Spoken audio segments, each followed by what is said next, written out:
being able to be who you see yourself as versus the way that your environment is treating you or seeing you. A lot of people have changed their living circumstances. When we're living with our family or even in a house where, we're with people who are treating us in a way that maybe reflects an old paradigm, and that's being mirrored out in our environment. There's this feeling that we're stuck in their paradigm. How we used to think of ourselves or how others used to think of us, so then therefore we thought that same way of ourselves. So for example, the kid-parent paradigm. Feel one way, and then when you go home for the holiday, then you suddenly feel a different way, whether you're the parent or the kid, right? Then you're suddenly like acting from, feeling from, and thinking from that role. But then it makes us act like that person that they're talking to.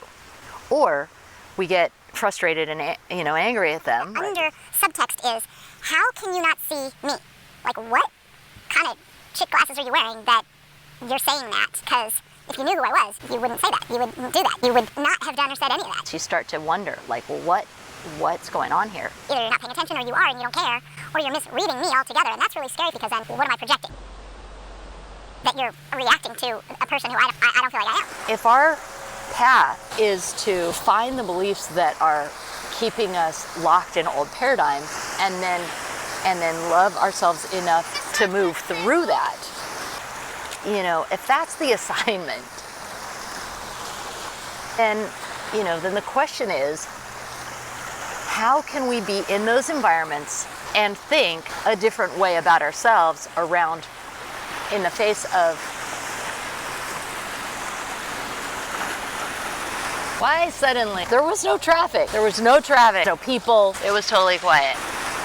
This is just gonna be too loud. I'm gonna have to relocate. Okay, first of all, ask yourself, what wants to be acknowledged in me right now? What part of me is hurt right now? And what am I telling myself about myself? Okay, that it feels that this person is insinuating about me, that I'm fighting against, that I don't want the wall of pain to feel that wall. It'll come up, that protective wall. And be like, no, I'm not this. So if it's making you feel powerless, if it's making you feel like your words don't have any effect, if it's making you feel like people want you to suffer, whatever it is, it's going to be super unique and individual, and it's going to be related to probably something that happened when you were little. It keeps being regurgitated and experienced in your life. So you really want to notice, what is this thing making me feel about myself, and think about myself. The second step is, can I let this person think that without it meaning that I'm wrong and bad? Because what we're trying to do is we don't want that person to think that, because that makes us think and feel that we're wrong and bad.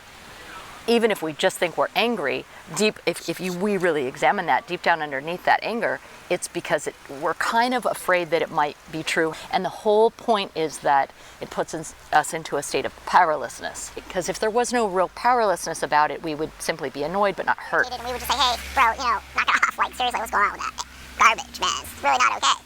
I always forget to do this. Guys, if you're finding this valuable, kiss that like button and go ahead and subscribe to my channel. But if it's tripping us up emotionally, then we know that it's a trigger, and whatever their behavior is, it has to do with a message that it's subconsciously giving our psyche. How would we be able to release them and let them be, let's say, screwed up? Now, in the bigger picture of things, we know that they're not screwed up, that they have their own reasons, but just for the purpose of this step in the healing, keep it that they're screwed up, because we need to detach, we need to unstick ourselves from needing them to have a better perspective.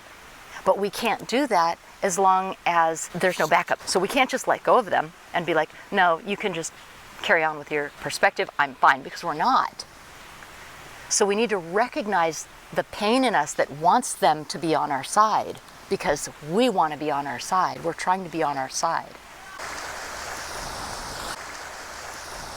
And sort of outsourcing the environment in a way, because that's part of our healing journey. We're reliving something in our past that made us hurt.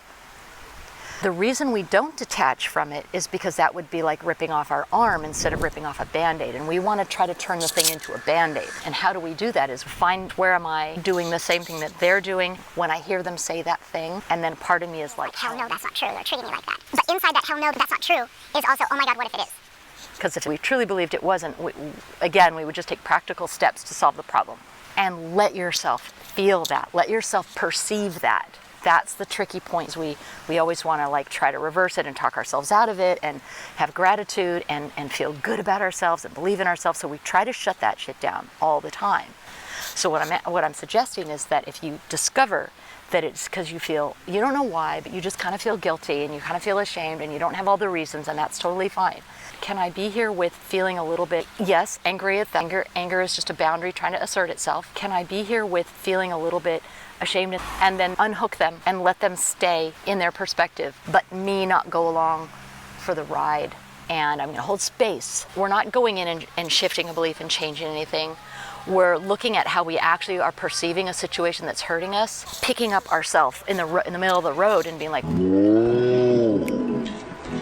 that compassionate action is going to make you feel a lot better and give you solutions as to how to deal with this person in this situation. Getting so mosquito bitten right now. Signing off from Croatia. I love you guys. Bye.